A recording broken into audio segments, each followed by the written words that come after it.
Assalamualaikum warahmatullahi wabarakatuh. Anak-anakku yang hebat, anak-anakku yang cerdas yang dimuliakan oleh Allah Subhanahu wa taala.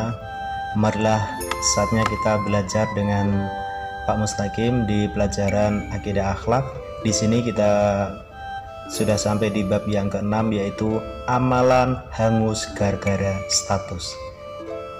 Bisa dipastikan bahwasanya di saat-saat ini kita banyak sekali membuat status-status yang bagaimana contohnya ketika kita itu membuka HP dan kita itu pas lagi makan pasti kita foto membuat status. Lagi makan nih, tidak disadari kalian lagi makan. Tapi ingat bahwasanya di sekeliling kalian semuanya, tetangga kalian semuanya, apakah kalian tidak mengingatnya bahwasanya ada tetangga yang belum makan? Kalian pas jalan-jalan di mall, kalian foto dan buat status. Apakah Anda itu berpikir bahwasanya kalian itu sudah masuk di kategori ria? Kenapa bisa gitu? Orang itu kalau makan, orang itu kalau jalan-jalan, orang itu kalau berpakaian, bahwa semuanya itu bisa dipastikan atau dikatakan riya kalau niatnya hanya untuk biar dilihat orang lain itu lebih bagus. Maka dari itu di sini kami akan memberikan beberapa hal bagaimana kita menghindari dari akhlak tercela tersebut. Yaitu yang pertama, ada akhlak tercela kepada Allah Subhanahu wa taala yang isinya yaitu riya dan nifaq. Yang kedua, menolak akhlak tercela dari riya dan nifaq. Selanjutnya, membiasakan diri menghindari akhlak tercela dari riya dan nifaq. Yang selanjutnya, kita bisa memahami apa itu yang namanya riya dan nifaq. Semuanya itu kita bisa berada di diri kita semuanya. Perhatikanlah kisah berikut. Diriwayatkan bahwasanya sekitar 150 sahabat Nabi takut dirinya tertimpa kemunafikan. Suatu ketika Rasulullah duduk dalam rombongan para sahabatnya. Mereka membincangkan, ada laki-laki yang banyak dipuji teman-temannya. Banyak dipuji teman-temannya. Orang yang dipuji itu baik apa buruk? Orang yang dilihat, orang yang dituju itu adalah baik atau buruk? Di sini selanjutnya bagaimana yang terjadi? Tiba-tiba lelaki itu muncul dengan muka basah dan meneteskan air bekas wudhu. Subhanallah. Ia membawa sendal di tangannya. Para sahabat berkata, "Ya Rasulullah, dialah orang yang tadi kami perbincangkan ya Rasulullah." Nabi pun bersabda, "Aku melihat pada mukanya terdapat noda hitam setan." Duh, kenapa bisa terjadi? Dia kan adalah orang yang berwudu, kenapa bisa bermuka setan ya Rasulullah? Para sahabat itu bertanya kepada Rasulullah. Terus lelaki itu datang memberi salam dan duduk bersama para sahabat.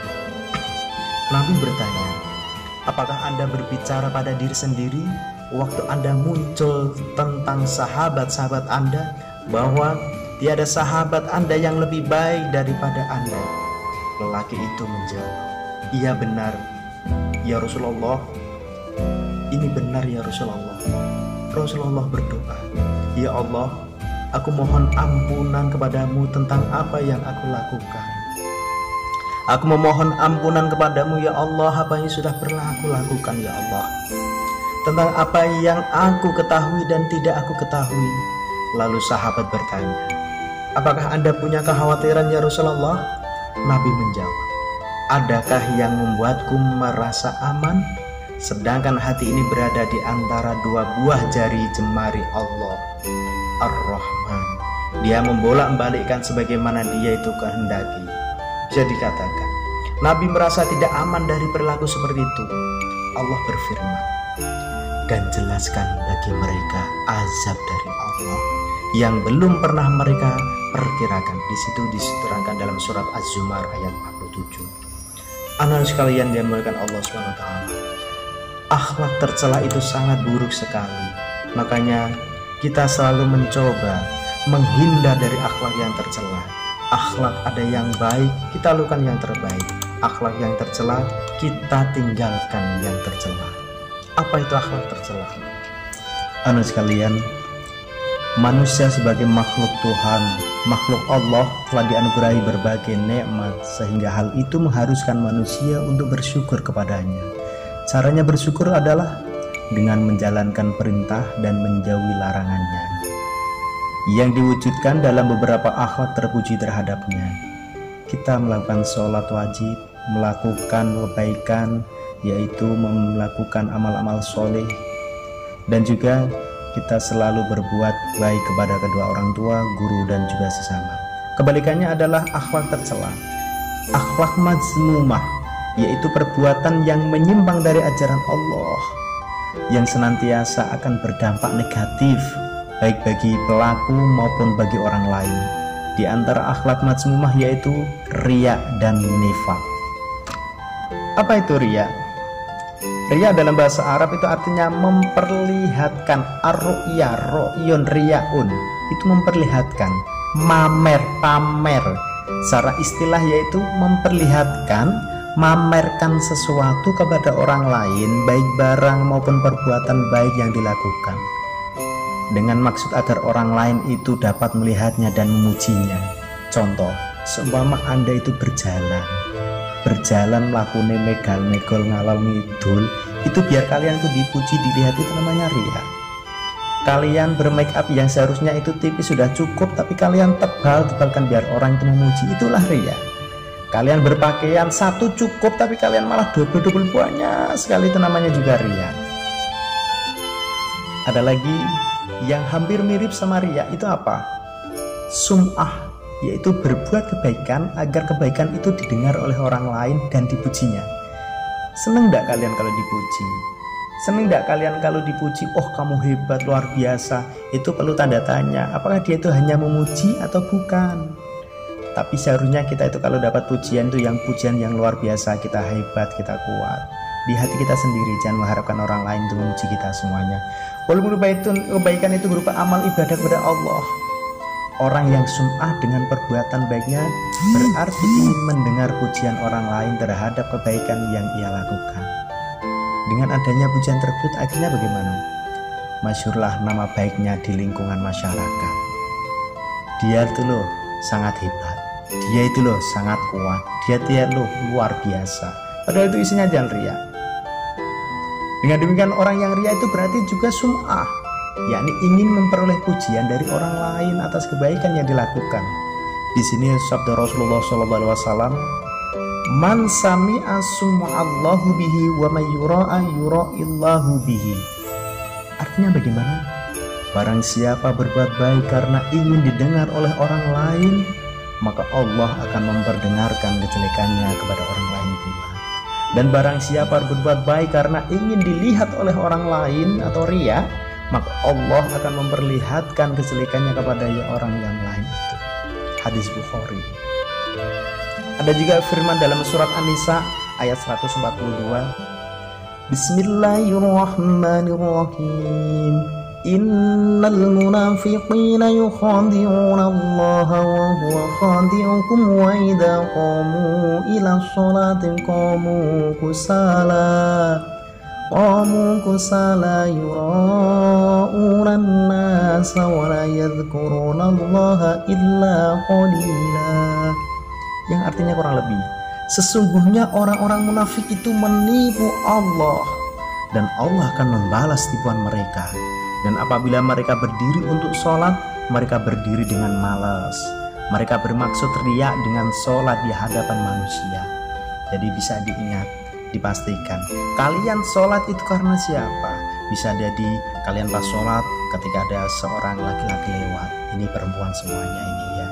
Jadi pas sholat ada laki-laki yang ganteng sekali ya, cantik sekali lewat. Kalian sholat Allahu Akbar, kalian wah masya Allah, dilihat khusyuk, tawadu, metutuk, ngantuk, makanya di situ dilihat riya. Sholatnya karena ada laki-laki yang lewat. Hati-hati, ini riya terhadap Allah. Kalian tuh pas waktu sholat jangan sampai kalian riya. Dikhusyuk-khusyukkan, apakah termasuk riya? Riya. Loh kok bisa?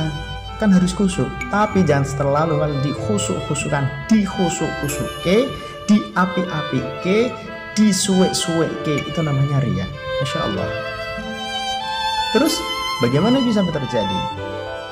Dan tidaklah mereka menyebut Allah kecuali sedikit sekali. Tidak ada sebutan kata Allah, Allah tapi sedikit. Hanya pandangannya di dalam sholat adalah orang tersebut melihat kita semuanya. Terus kalau bagaimana bisa terjadi seperti itu? Alangkah meruginya orang-orang yang bersifat riya dan sum'ah, karena mereka bersusah payah mengeluarkan tenaga, harta, dan meluangkan waktu. Tetapi Allah tidak menerima sedikit pun amal ibadah mereka. Saya yakin tidak menerima. Bahkan azab yang mereka terima bagaimana? Azab yang mereka terima sebagai balasannya. Masya Allah, naudzubillah min dzalik. Di sini diterangkan dalam surat firman Allah Subhanahu wa taala surat Ali Imran ayat 188. Yang artinya kurang lebih, janganlah sekali-kali kamu menyangka bahwa orang-orang yang gembira dengan apa yang telah mereka kerjakan dan mereka suka supaya dipuji terhadap perbuatan yang belum mereka kerjakan, janganlah kamu menyangka bahwa mereka terlepas dari siksa. Dan bagi mereka siksa yang paling pedih. Di situ di surat diterangkan dalam Quran surat Ali Imran ayat 188. Dan juga bagi pelaku-pelaku riya, Allah memberikan ancaman bagi pelaku tersebut, yaitu termasuk ketika melaksanakan ibadah sholat. Ingat anakku, ketika melaksanakan ibadah sholat, orang yang melakukan perbuatan riya diancam sebagai pendusta agama. Naudzubillah min dzalik. Di situ diterangkan dalam surat Al-Maun ayat 4-6. Fawailul lil musallin alladziina hum 'an shalatihim sahun alladziina hum yura'una wa yamna'unal ma'un. Maka celakalah bagi orang-orang yang sholat. Loh, orang-orang sholat kok celaka? Ini maksudnya bagaimana? Orang-orang yang sholat yaitu orang-orang yang lalai dari sholatnya. Orang yang membuat lalai, orang itu lupa. Maksudnya lupa apa? Ngending-ngending. Dia itu sholat tapi itu ngending-ngending loh. Nanti pas waktu sudah jam saatnya sholat duhur jam 12, nanti tunggu ya. Sampai jam 3 belum sholat. Ya tetap dia sholat. Itulah celaka bagi orang-orang tersebut, yaitu tempatnya di neraka wail. Dan orang-orang yang berbuat riya, lah ini masuk dalam kategori di surat Al-Maun. Berarti orang yang riya termasuk adalah tempatnya di neraka wail. Fawailul musallin alladzina hum an sholatihim sahun alladzina hum yura'un. Orang-orang yang berbuat riya. Contohnya bagaimana? Sifat-sifat yang melekat pada diri seseorang, seperti suka melekatkan sifat-sifat mulia pada diri sendiri.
Coba contoh-contohnya bagaimana perbuatan riya itu.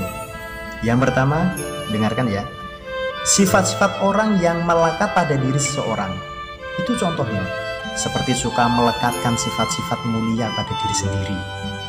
Hal-hal yang cenderung dipamerkan itu misalnya keelokan, kebaikan kepada dirinya. Di situ pakaian atau perhiasan, jabatan di tempat kerja dan status sosial lainnya itu dipamer-pamerkan. Itu namanya riya, punya pamer lah. hindari sifat pamer tersebut.